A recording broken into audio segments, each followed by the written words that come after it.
রাসূল কারীম সাল্লাল্লাহু আলাইহি ওয়াসাল্লাম সেই দিন সাহাবায়ে কেরামকে বলেছিলেন, ও সাহাবারা, আমি বারবার তিনবার কেন আমিন বললাম? তাহলে এবার শোনো।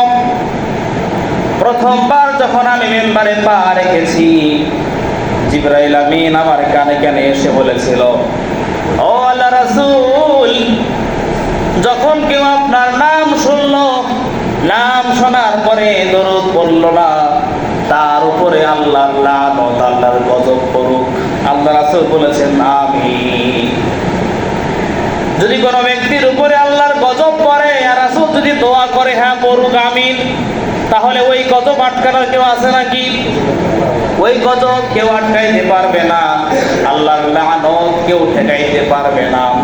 তার মানে এখান থেকে বোঝা যায় রাসূলের নাম শোনার সঙ্গে সঙ্গে দরুদ পড়তে হবে, না পড়লেই কিন্তু আল্লাহর লানত তার উপরে পড়বে। এই বিষয়ে আল্লাহ রাসূল আমিন বলেছেন।